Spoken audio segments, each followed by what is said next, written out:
Health Plans, your Medicare plans, insurance solutions, and resource agency. We have a variety of plans and products that fit your needs, benefit requirements, and budget, with many low or no-cost premium plans, zero co-pays, and much more.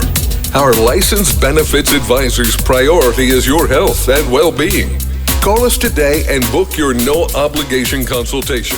1-929-367-5269.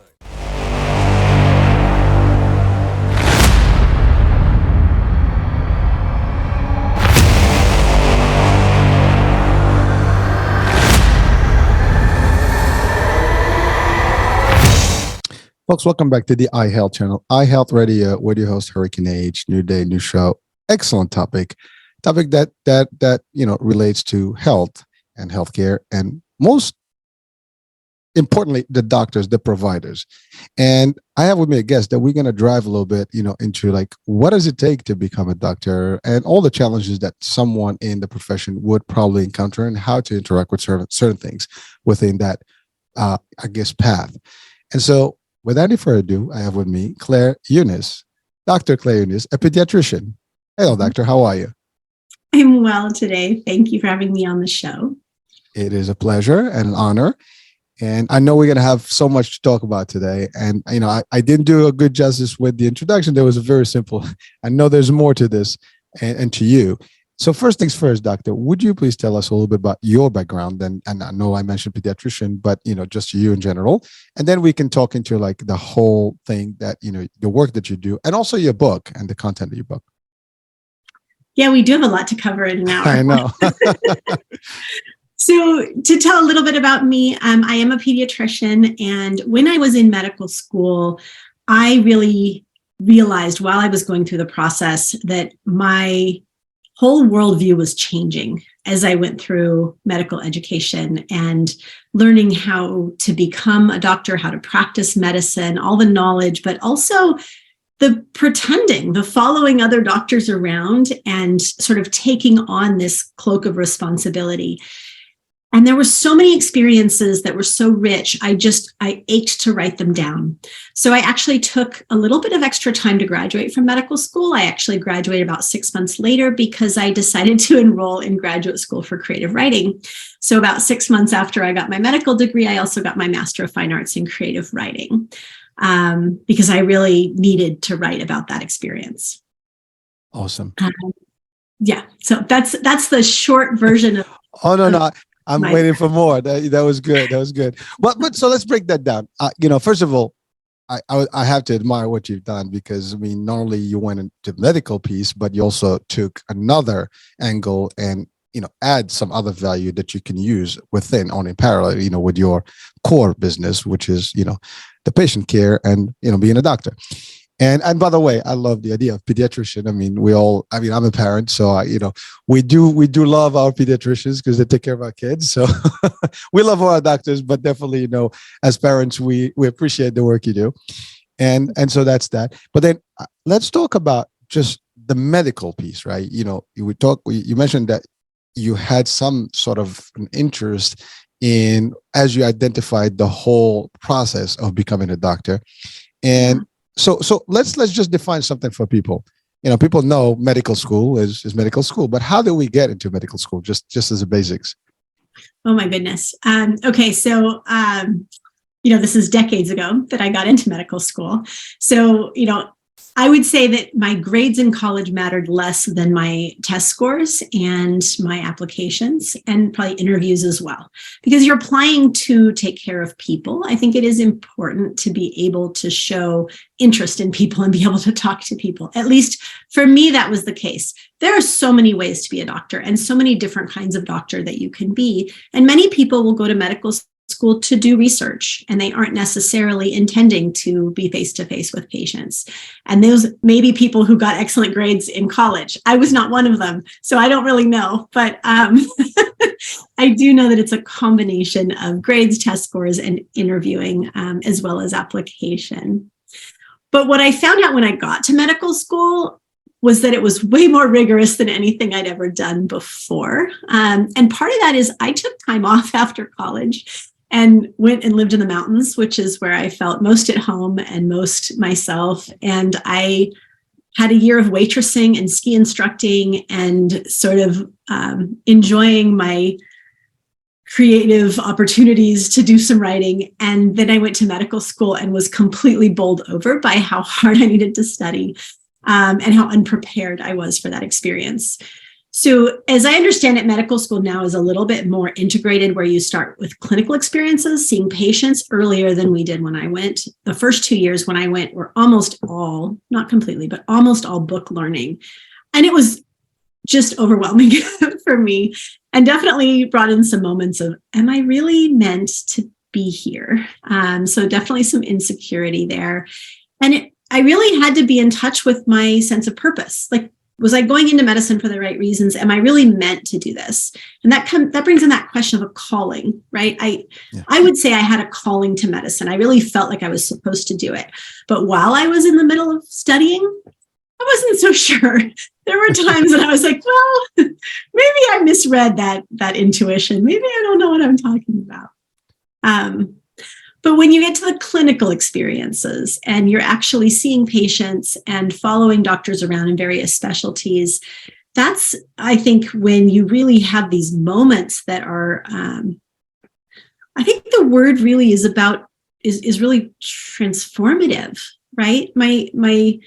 So the book that came out of my graduate school experience that I didn't publish until this past April, and I held on to this manuscript for all these years, is really about transformation. It's about what happens when someone who's idealistic and thinks they're on the right path faces a really difficult challenge, or many difficult challenges on the way to becoming what they think they're meant to become. And how do you hold on to who you are and yet allow yourself to change enough to be good at your future profession? Wow. Well, doctor, you raised the flag right there about the idea of someone wanting to go into med school. The perception that we have, at least, from an outside world, right, is that you want to be a doctor. That's kind of, and I remember, when I was a kid, I think the most, common job that everybody wanted to be is a doctor, a lawyer, a cop, or something of that nature. And, it's like, what do you want to be? I want to be a doctor. I want to be an engineer. I want to be an architect. So you have some list, a list of things, and doctor was always on top of the top three. And, but you mentioned calling, and whether that actually matches when you get into it. I mean, the first thing you were faced with is that it was a lot of work. It was different from what you thought it was going to be. And it was just not the experience you hoped for, at least the first initial 2 years. And you said that's changed over the years. Obviously, today it's different. But nevertheless, that everyone listening and watching that knows anything about medicine or doctors, they probably have the wrong perception. I think we learned that today, because that's not necessarily how we see it. You get into it, then you discover the whole process. And to your point, the calling is important, because a lot of people sometimes wind up doing something that they may not be really meant for, or it's not meant for them. And then they're basically in the wrong place, the wrong time, and they're not going to really thrive the right way, because they're not going to be delivering the best. So what do we say to that effect? Because that's a big component of the discussion today. I think you bring up a great point. And there are plenty of people who get into this and go, this isn't what I'm meant to do. Right. And that's, I have admiration for people who are willing to really, truly stop and take a look and redirect if they're not in the right place. And I certainly had classmates who did that while we were in medical school, not very many, but and I think I was sort of intimidated by anyone who was so sure of themselves to know they were on the wrong path, because at the time I was really struggling with that. Like, am I in the right place or not? Is it just that it's hard, or is it hard because I don't have the right skills for this? But the part that was hardest for me was all of the academic part. And that isn't, once you get through medical school, for most of us, that isn't what we're doing. I had no intention of going into research ever.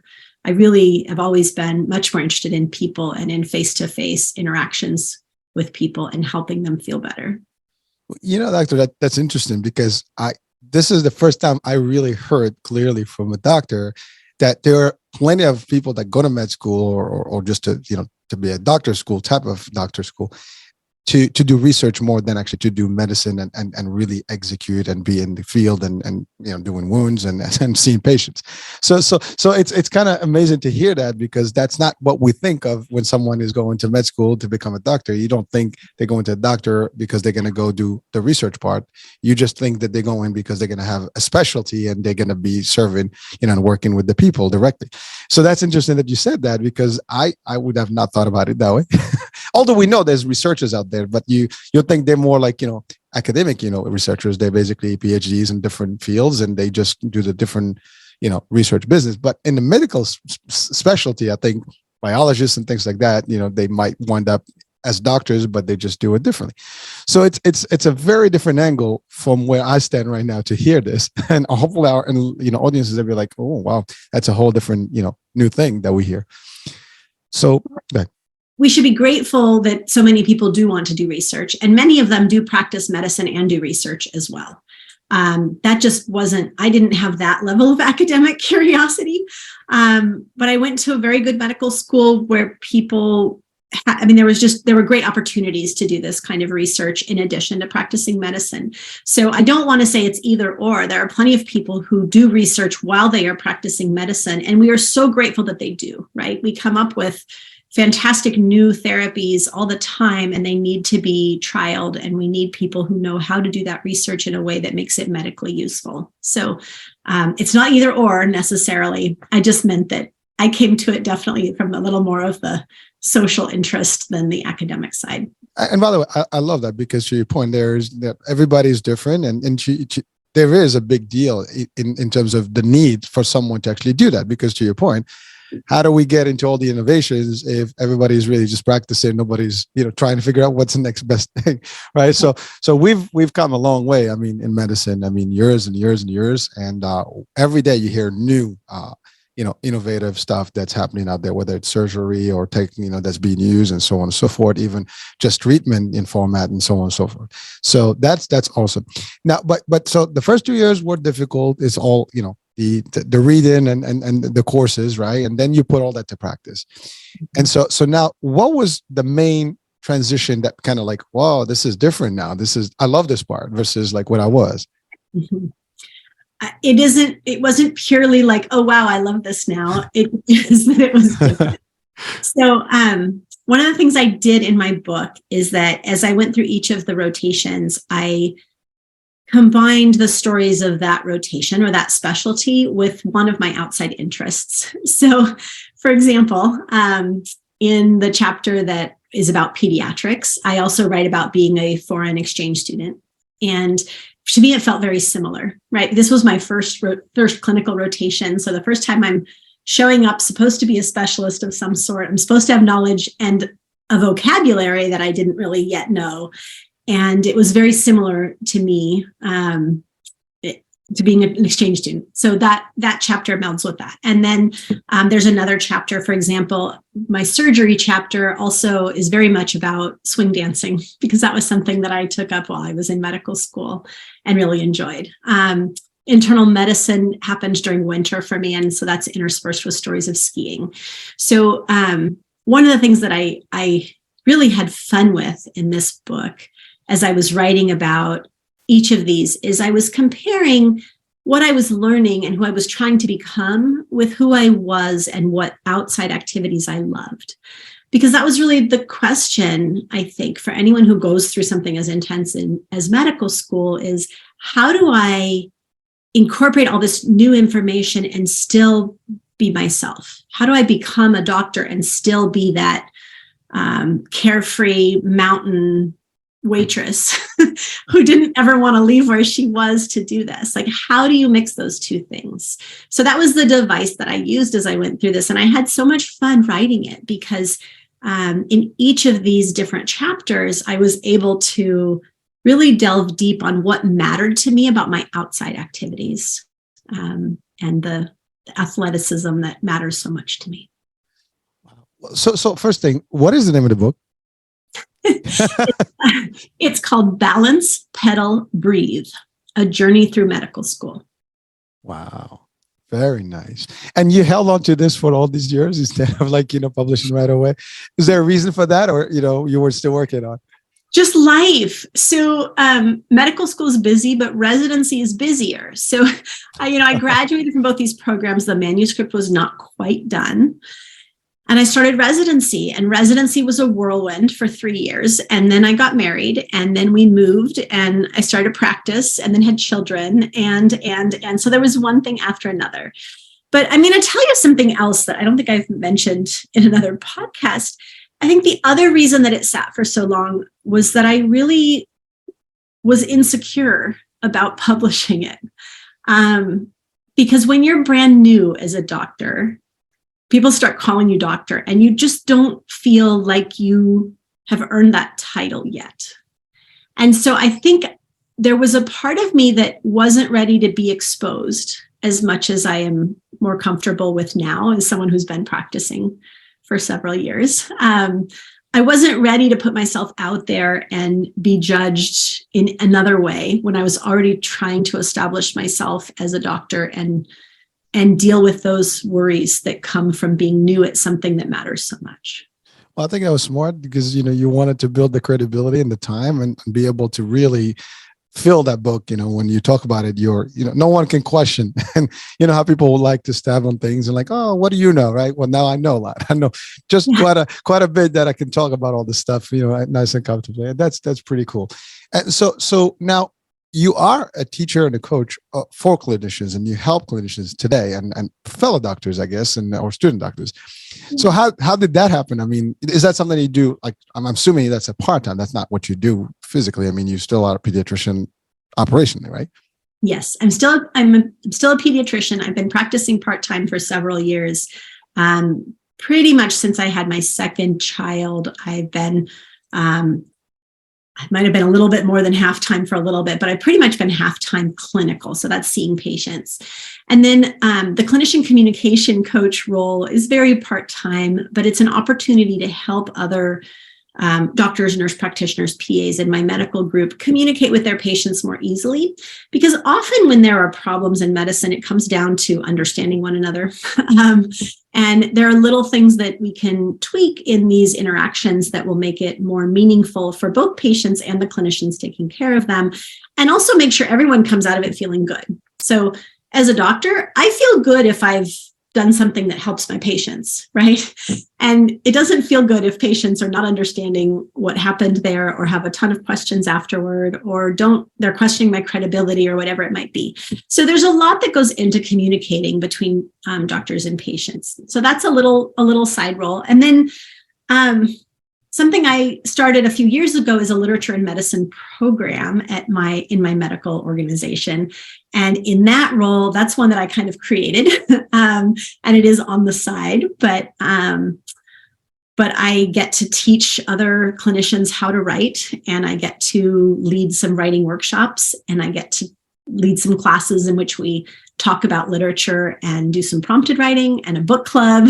And my love right now is really narrative medicine, which is another kind of class I've started to teach recently. So would you please kind of define that for us, narrative, medicine. So this way we can, at least for our audiences, to be clear what that means, and obviously for our doctors as well. So narrative medicine is this quietly revolutionary use of close attention to stories in order to reclaim relationships in healthcare. That's my version of a definition of it. That's deep. It's a field of medical humanities. It was created by several people, including Rita Sharon at Columbia University. Right around the time, actually, that I was writing my book, this was sort of codified as this field of medical humanities, but it's still not widely known. And there's only really one program for becoming certified in narrative medicine, and it's at Columbia University. So it isn't accessible to everybody in that way. But what I love about it is that it absolutely speaks to me. It speaks to my love of writing and literature, and the fact that if we pay close attention to stories, if we pay close attention to not just what's actually happened, but the stories we're telling in our head, what we're noticing and what we assume is happening. But if we really pay close attention, it really allows us to relate to one another in a much more authentic level. And just like I was saying, I mean, it really dovetails also with being a clinician communication coach, right? So much goes into that ability to receive someone's story, be able to share that story or represent somebody else, and then the kinship that develops there. And to me, that's essential medicine, and that's where our medical system is in danger of falling apart, is because there's so many things that come between doctors and patients now. So insurance. Well, I am not criticizing you. That's an inside joke, folks.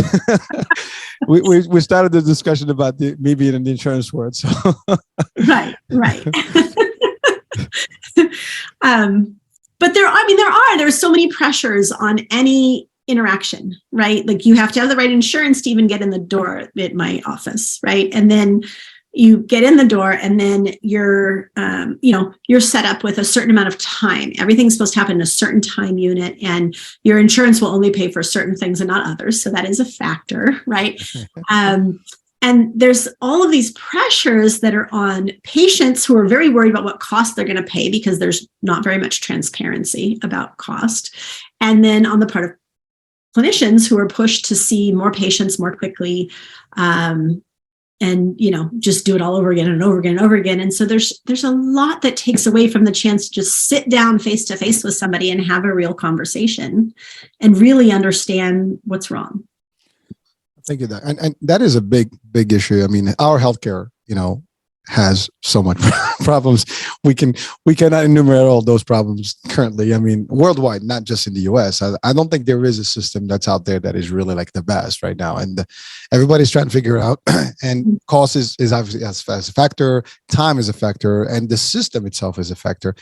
You mentioned something powerful about people. In the insurance world, we see it because we see that the patients are going in for claims. We don't like that, but it is real, right? But when you look at healthcare and healthcare systems and hospital systems and all stuff, the members or the patients don't have plenty of time with their doctors. The average visit is 10 minutes to 15 minutes. That's not enough to build a rapport with your patient and really know, what they need, and just like to your point, have a good discussion and get to know them one-on-one, right?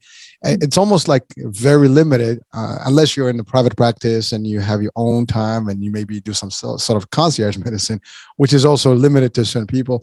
It becomes very difficult. So it's a tough place. Then you have also the hospitals and like the emergency doctors and so on and so forth. There is no, doctors are moving quick and they just have to process. And I know it's not their fault. It's just that's how the system is designed. And it's a tough place. And it causes a little bit of, I guess, mistrust, or sometimes even people are not so happy about the system. They're not really thrilled. They don't even want to go there. And so it changes the dynamics of the love. Like doctors historically have always had a high, level. They've been always held to the highest standard. And they still are, but I think the problem is that people now, they just don't have the same faith in the process, and sometimes they're not really sure. Some people don't even go to doctors because they avoid that. They just, I'm healthy, I'm not going to go there, or they go to a hospital and they're not happy because they just basically get processed. And sometimes they don't even see the same doctor. If you're in a rotation, to your point, especially when you're in a hospital system, you never see your doctor. It's not somebody else that's always there, and it's a challenge. So how do you kind of work with the new clinicians to actually adapt to this change and maybe to maneuver around it? Because I mean, there's no way out of it, but there are certain ways that are possible to actually navigate the system. Mm-hmm. Yeah, and I think that's part of where the communication comes in. And then also making sure that your practice setting is suitable to you. Make sure that you have enough, I mean, this is speaking to other clinicians, but making sure that we have enough control over our situation, our environment, that we can say, hey, you know what, sometimes I need more time and I'm going to book a double appointment for this patient or for this issue. And sometimes it's not in that same moment, but we recognize that there's a need for it, and we bring that patient back and we build that rapport. And it may not be all in one day, because it might take 4 hours to really get to the bottom of what somebody needs, but maybe it's over the course of a series of appointments. I think if we are able to keep that relationship, and that's kind of a central thing in narrative medicine, is this concept of relationality. which is, I think, maybe a word that they made up. I'm not really sure, but well adopted. It's really that relationship is central, right? Like everything comes from that. If you're truly authentically listening to someone and hearing what they are saying, not just what they're saying out loud, but what they're saying with their body language, what they're saying with their posture, what they're saying about by who they bring to visit with them, or whatever it might be. If you're truly receiving somebody's story, you're 90% of the way there in making a diagnosis or in helping them. And so the biggest obstacle is not being able to truly authentically be there with them. And so this is from my perspective. I think that as clinicians, our challenge is to make sure we are not too burned out to be present with our patients. Mm-hmm. So maybe that means that we need to work less clinically, because clinical medicine is not for the faint of heart right now. And we could talk about that more later. But being able to show up fully present, fully listening, because you can get a lot out of 10 minutes if you're really fully presently there. And then if you can't, then you need to create the situation so that you can. And as long as we keep that relationality central, medicine still has the joy, or the practicing medicine still has the joy that attracted me to it to begin with, right? The ability to really connect with and help another human being is the whole point, at least for those of us in primary care. I'm not a surgeon, that's another story. But for those of us in primary care, that's the thing. And if your healthcare system just makes that impossible to do, then it's not the right setting. And we need to figure something out, or we need to innovate within healthcare. And I wish I were smart enough to fix healthcare, because there's a lot that needs to change. But there are a lot of people who are recognizing this. And my hope is that we don't lose all of the great clinicians from medicine, because burnout is high and a lot of people are leaving medicine. My hope is that we can actually harness those people who are realizing what's wrong and be able to really change healthcare for the better. But individually, me as a human helping other clinicians, all I can do is help those individual interactions be meaningful and rewarding, so that we come back for more and we keep doing it and we keep taking care of our patients. Well, thank you, Doc. And you know, I really admire the piece that you do in this work, because you're helping those new doctors, you know, almost like, you know, navigating what you probably had faced originally when you went into the school, and not, you know, there was nothing available at the time for you. I'm assuming, you know, at the time that wasn't the case, but the idea is that now you're devising things for them where they can have a better potential, maybe education format that they can actually present themselves differently, or at least address different things, you know, in a much better way, an easier way, and they can perform better. And one thing that we hear all the time is that sometimes, you know, there's bedside manners and discussions. Some doctors are very blunt, you know, but this is just the general ideology that we hear. And sometimes there's a big question about, like, are the doctors too direct, you know, when it comes to diagnosis, for example? You know, that's a big thing. And I know doctors are faced with that. Like when somebody has a tough disease or whatever, or something, they have to actually share that information. In a lot of culture, for example, that is like taboo. You don't want to talk to them. You don't want to tell them that it's lethal or terminal. That is a tough one. I mean, how do you prepare someone to actually do that and do it without, you know, any hesitation? It's got to be tough for any human to actually, you know, really convey that message to the parents, especially in your case. You know, you're talking to parents about children. No one wants to hear bad news about their children. And it's a tough, as a matter of fact, my oldest son just had an accident last week, and he went to surgery, and I had to talk to the surgeon, and he had to break to me, like, you know, what it was. And, you know, he had to literally come in and give me the whole diagnosis and the prognosis eventually, and what that means. And it is, he did a terrific job breaking it down, but it is difficult when you actually are on this side and you're like, what's going on? So how do you deal with that in terms of educating the new clinicians, or even some existing ones that have the practice? Well, that's a good question. I mean, I think, and so this is going to get philosophical really quickly, right? That's all good. So we in our culture really think that bad things happening is an aberrance. It's not something that's supposed to happen. Right? Nothing bad should happen to us is sort of our presumption. And it's really not true. Bad things happen all the time. And they had to put to good people all the time. And what you define as a bad thing can be different for one person to another. But you're right. In healthcare, we definitely have some bad news that we have to share. And, there's different levels of comfort with sharing that. But ultimately, it's really important that we convey the information, the most important information, and give people a chance to digest it and come back for details. So kind of depending what's going on, we know that it doesn't work to give someone, okay, here's the diagnosis and here's the 20 things that you need to know about it and the 20 next steps and your 5 next appointments, and then send them out the door. Because most commonly when people hear bad news, they get stuck on the bad news and they're not really processing anything after that. And so this is, again, that's part of that relationship piece, is that we need to be able to figure out where our patients are with that news. And for some people, hearing bad news is so out of what they ever expected to have to deal with that they have to just cope with the idea that something bad can happen before they can really absorb more information. And so it takes time and it takes being willing to sit with some silence and some grief and wait for questions, because when people ask questions, they're more ready to hear follow-up information. Whereas if we just come in with a spiel, it's not useful. It's no more useful than giving them a piece of paper and walking back out the door. So I'm fortunate in pediatrics. I don't have to give bad news that often compared to a lot of other specialties where there can be quite a bit of bad news. I have clinicians I've helped coach who are oncologists, right? There's quite a bit of bad news in oncology. And I would say that some of the doctors I admire most are oncologists, because I think they have a very mature understanding of mortality and of the fact that none of us is going to get out of this alive, right? Let's face it. The most certain thing is dead in life, right? So yeah, right. It's the only thing that's certain. And I think once you are comfortable with that, it's a lot easier to handle these really big diagnoses and these life-changing diagnoses without fear and without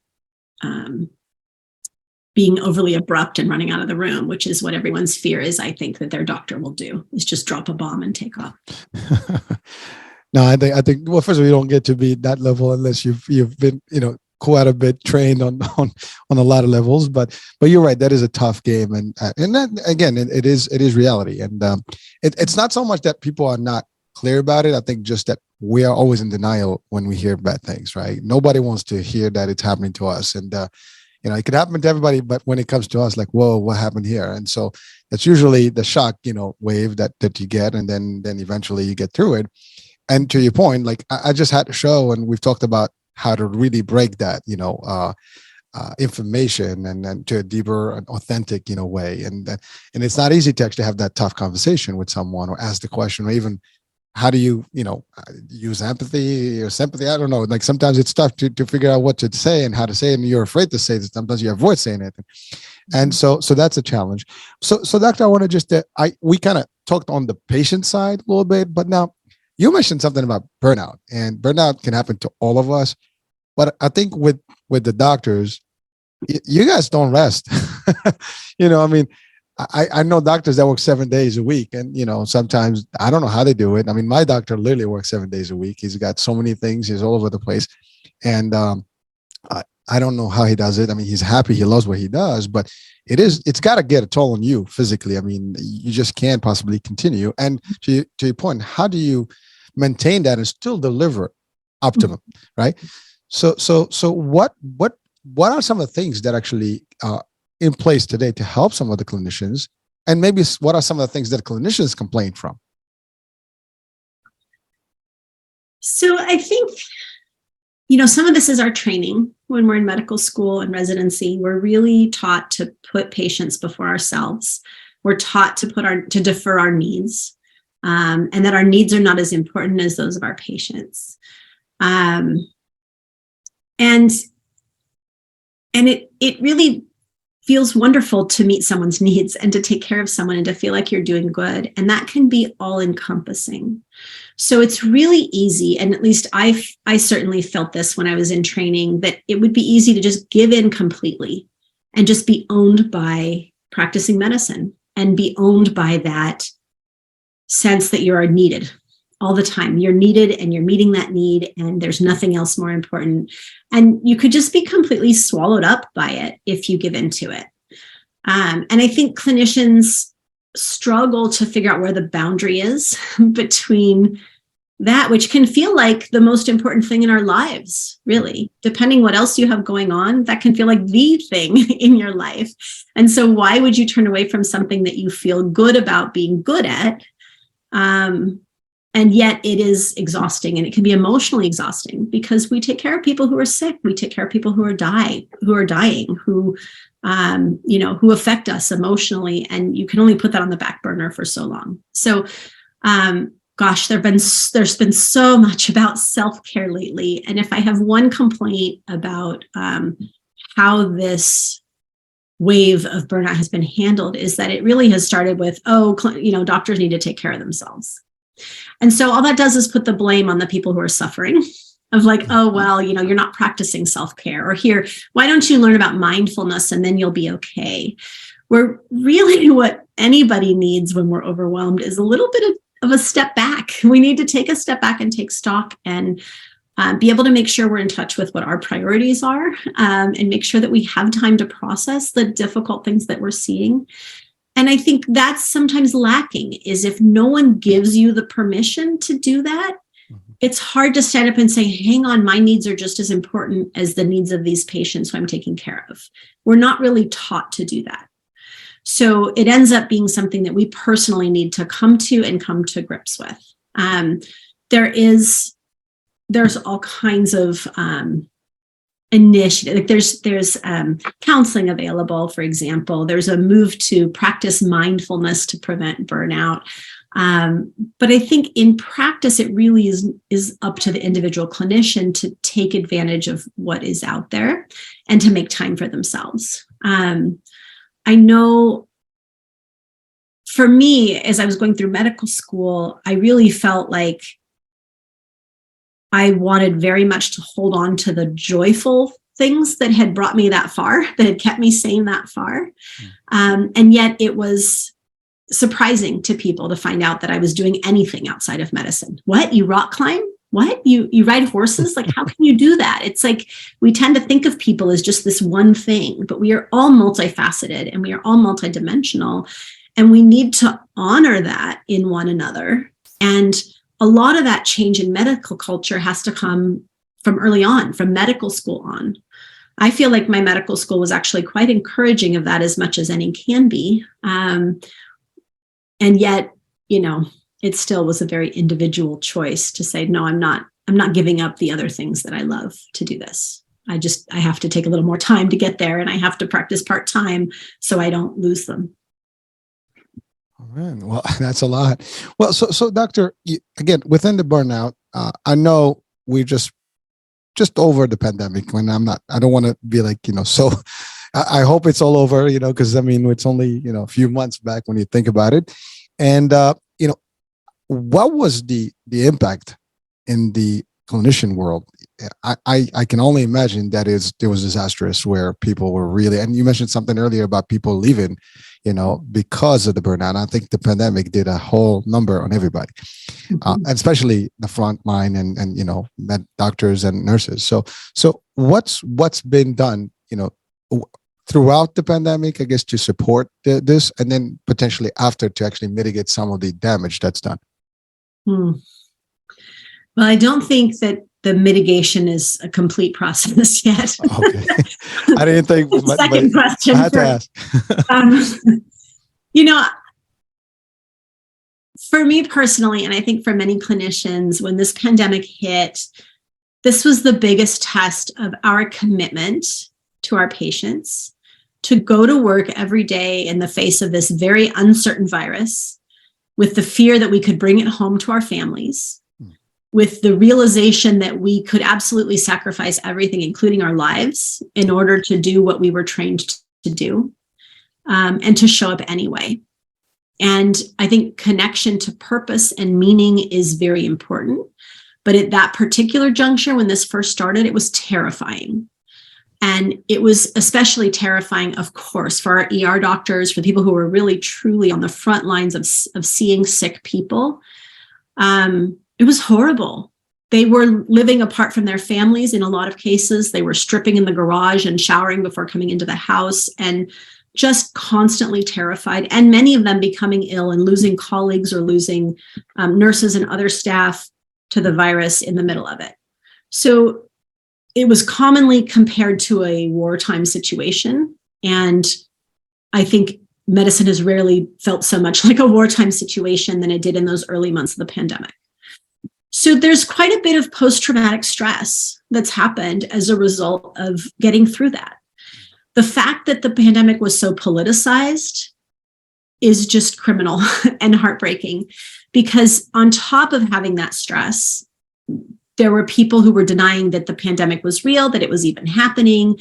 And that denial of suffering, I think, does as much damage as anything else. So I might have forgotten the question a little bit here, but no. So the idea is like, what was like some of the things that were happening to help these doctors or clinicians within the period of pandemic? And then is there anything that's learned from that is actually being established today to actually maybe prevent this? Because I mean, we don't know what the world's going to hold on. The future is uncertain as we know in terms of what can happen. I mean, nobody expected a pandemic of this magnitude, and it happened. So now it's just like lesson learned. So how do we maybe prevent the same burnout or like having the same impact if God forbid something else happens? And I'm just not wishing for any of that to happen, but just to be prepared. Well, I mean, there's a concept that I heard shortly after all of this, well, in the middle of all this, called burnover. So it's not just burnout, but it's burnover. And that just means that you're burned out, but you keep going because there really wasn't an alternative. There are no replacements coming in. There's no reinforcements. We just have to figure out how to get by. Remember, also early in the pandemic, we didn't have enough equipment to protect everybody. Yeah. So, I mean, we finally got to a point that equipment, I think, is replete and we have enough of it. But I think that's really the only thing that is sufficient in terms of how we've managed afterward, which is to say, if there were another pandemic, I don't think we're ready for it still. I think that we are far from able to respond nimbly. And when monkeypox showed up, and thankfully is not on the scale of COVID, it showed to us that we are not ready in our country to handle another pandemic. We are still way too slow. Part of that is because we live in a country of personal freedoms and lots of skepticism. And so even if everything went perfectly, we identified the virus right away, we got a vaccine out within a month, convincing the general public that it's in their best interest and the best interest of their fellow humans to take basic measures and get vaccines is a whole nother challenge. So our country is never going to respond to these threats the way that some other countries can. That doesn't mean that I want to give up our personal freedoms, right? Sure. It's a flip side of the same coin. I think, and this is a frustration, I think most of our healthcare organizations run everything very close to the wire. The whole operational strategy is to have no excess so that there's no wasted money, so that we can maximize profit for our administrators and our insurers and everything. And the downside of that is when there's no margin, there's no margin. So if half of your ER staff goes out sick with COVID, everyone else is going to work double or triple time to try to make up for it because there's no option. So that's what I mean. I think that we have not learned, to be honest. And I don't know how we go from this system of scarcity, of deliberate scarcity, to one in which we actually have enough depth and enough ability to absorb when something bad happens, let alone if something catastrophic happens. We can't even handle if something like the flu happens, which is what's going on right now. Yeah. And we have a lot of flu and we have a lot of RSV. We have too many sick patients. And I actually just got a message today that's asking me to work extra because we don't have any way to handle it. So unfortunately, we are still trying to learn from our experiences. And I don't see that has really happened. Doctor, thank you so much for being as frank about it and as open about it. And it is true. I mean, it's the reality of things, and it's got to take a lot more work across a lot of different angles to actually get somewhere and hopefully be fully prepared. I mean, I wasn't asking because I know that we're not prepared, but in the impact for clinicians, how they're really dealing with it. That's the biggest part of it, because at the end of the day, you said it over. I mean, there's nothing they can do. They just have to deal with it. They keep doing. But then to what extent? I mean, there's a point where people may not want to do this anymore. And that's not something we want, but you see this every day. I mean, as much as you love this, the medicine part and what you're doing, to your point, there's a point where you say, this is no more what I signed up for, and that's it. And you're just going to give up. And we don't want that, because I mean, what are we going to do without you guys? I mean, we need a lot of you out there to help. A lot of us. Hopefully, we all get sick. And to your point, this is like the last week or so. I mean, the flu is just going crazy. A lot of hospitalization and things like that are being reported. So it's challenging. So, but one thing you mentioned two things. One, you mentioned about politics, and I don't like to talk politics, but the impact of it. On decision or policy in terms of how the medicine is practiced and what you can't do. Like sometimes that can be a challenge. And so if you can just as lightly possible to address that, if you can. I mean, there's no, I know politics is taboo, so my shows are not about politics, but the idea that sometimes I've had a discussion before where, for example, in California, there was a new rule where you cannot possibly dictate some stuff if it's not by the CDC, or you cannot have an opinion unless it's actually dictated. Now, something like that for a clinician can be almost limiting, right? And you might see different, but you're not going to be able to do this. And without, going, shooting anybody, it's just like, what does that impact, do to clinicians, and how can they just cope with it and really just keep moving? Well, I mean, clinicians, Western medicine trained clinicians like myself, should be basing our opinions on evidence. And the CDC is our governmental organization that is supposed to be acting based on evidence to push out the very best information to everyone.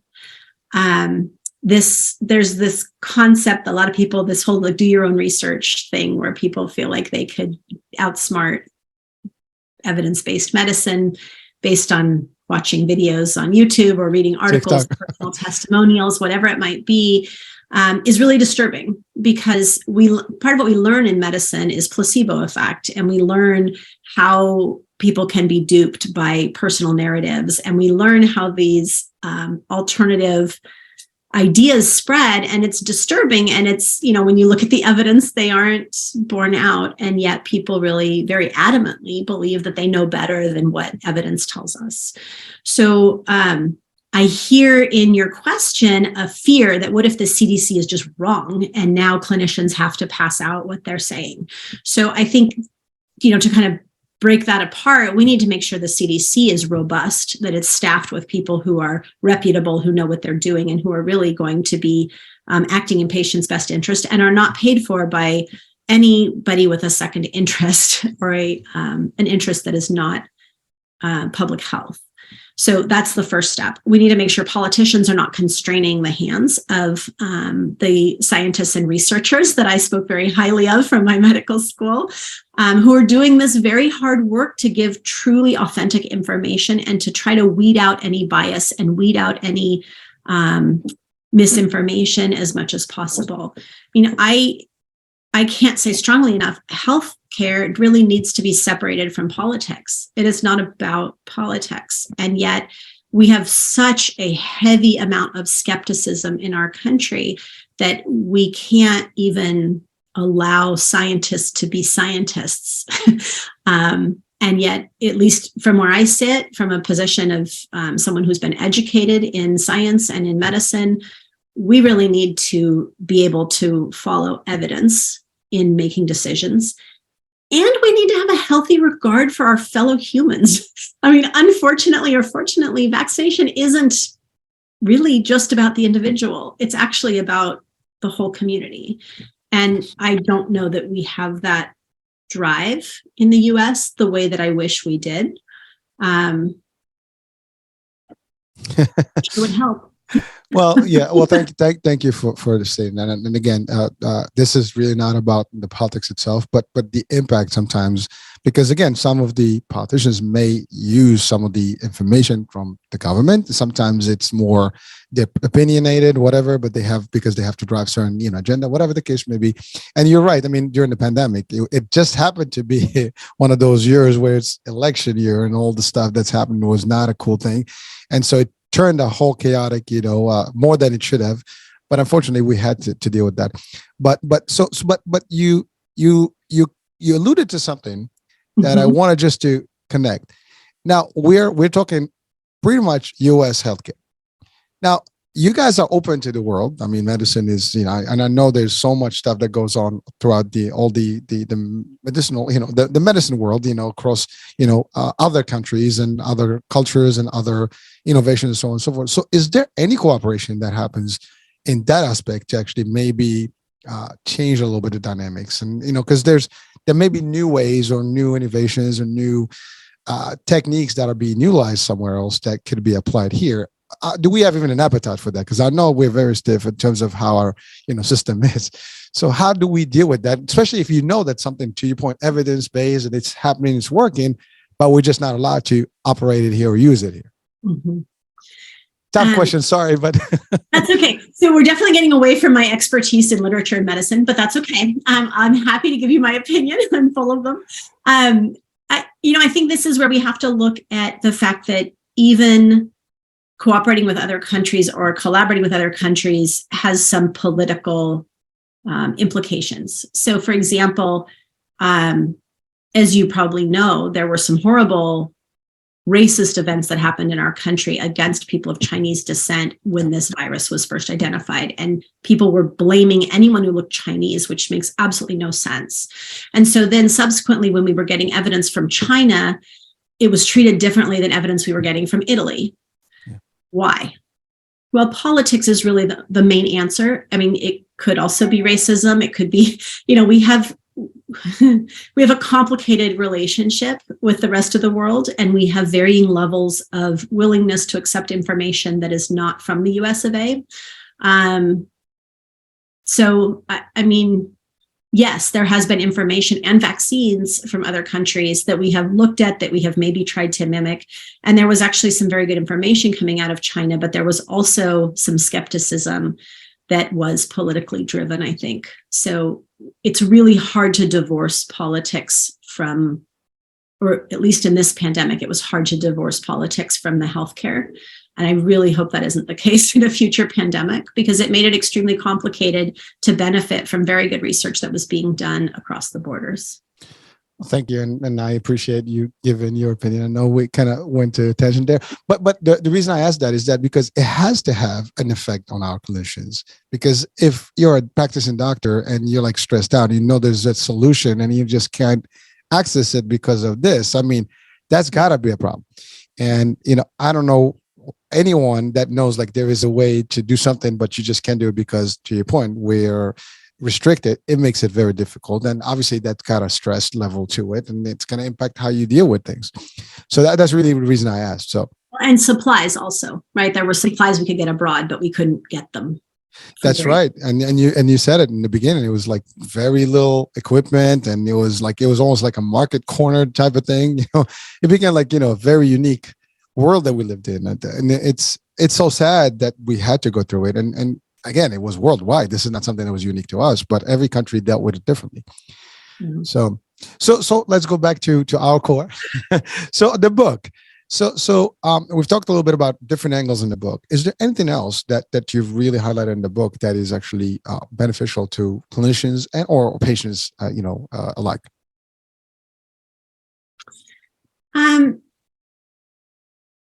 I think one of the things that's really unique about my book is that I wrote it in real time. So most people write, looking through the retrospectoscope, right? They're looking back on their life. Well, now that I look back, I think this and this. But I really wrote this book while I was going through the experiences. And so I think there are a lot of very immediate moments of interest and inspiration and doubt and fear and empathy that are easy to feel as you read this book, because I was going through them in the moment. So I think that's one of the things that's unique about this book about medical school, is it's not looking back on it and it's not making fun of it, because there are definitely some lighthearted, sarcastic books about some of the other things we go through in medical school. But I think that what's unique about this one, in addition to the way that all of these experiences are interlinked with things that are completely away from and outside of medicine, especially to do with the outdoors, is there's the immediacy of the experiences. If we want to say one thing that's positive about the pandemic, it's that I was able to start connecting clinicians on Zoom calls and Zoom meetings, right? I think Zoom is probably one of our silver linings from the pandemic. But I was able to actually start teaching some of these literature classes and start connecting people using literature and using narrative medicine, so that we could not feel quite as alone during the pandemic. So just as we were talking about that, it wasn't all horrible. Or maybe I should just say some small good things came out of the horribleness of feeling so isolated as clinicians, is that we were really able to connect with one another. Well, I love that. That's awesome that you were able to gather people and connect, because you're right. Without Zoom, I think, or any of those platforms, we would have literally, suffered a lot more. I think it created at least an opportunity for people to still interact and be able to talk to people across the world and socialize in a way. I mean, we had birthdays that were done through Zoom. We had weddings that were done through Zoom and stuff. So it changed the whole world. And yeah, you're right. It even impacted a lot of people with business world, and then a lot of people actually took the opportunity to do things during that. So there's some positive. Now, the book is available, I'm assuming, on Amazon and everywhere that we can get the book. Yes, it's available on Amazon, Barnes and Noble, Powell's Books. And in some bookstores locally, although I'm on the West Coast, I don't think that you are. Now we're East Coast, yeah. But again, it's Amazon Prime is it's like you can get it overnight anywhere. So you can get on your Kindle right now if you want. There you go. It's available on Kindle as well. All right. So yeah. I will have the actual link to your site and your book, on the description of the show, so people actually can have access to it. And I'm assuming they can interact with you if they need it, they have questions, whatever. I mean, so that's that. So folks, I mean, it's definitely something to seek and see a perspective that probably can change your mind about the doctor and patient relationship and the clinician's world and, and what they have to go through, because sometimes we might judge, the doctors, whatever, because of how we see, our perception. But unless we know what they go through, maybe we will appreciate them a lot better. So I hope that's actually something that we can get from this particular show. Any last piece of advice to our audiences today, whether it's their patient or clinician or just like the interaction, how to kind of improve that relationship? I think my main advice is that relationship is worth it. So, I mean, how to improve it is attention. It's taking the time to understand one another. And if you can't find that, if you're a patient and you can't find that with a clinician, that may not be the right clinician for you. And if you're a clinician and you're finding it difficult to create that with patients, that you seek out some of these classes. There are narrative medicine classes, there's literature in medicine. Even just reading short stories has been shown to improve people's ability to connect with one another. It's been shown to improve your empathy for one another. And if you're a clinician, and what you need to do is take a little step back, take that step back. It's so much better than burning out completely and not being able to go back to medicine, because what we do is important. It's critically important. We don't want to lose all of the clinicians, all of the good clinicians who came to this with our hearts in the right places.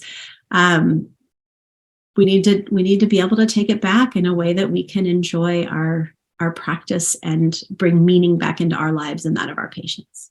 Well, thank you, Doc. And actually, I couldn't ask for a better answer. That was awesome. But it's something you said that's so powerful, is that I mean, doctors have to go through a whole many years of education and practice and so on and so forth, only to come down to a point in their life where they have to give up all that and then restart. I mean, that is not something we would love to hear, and I'm sure that's not something that they want to hear.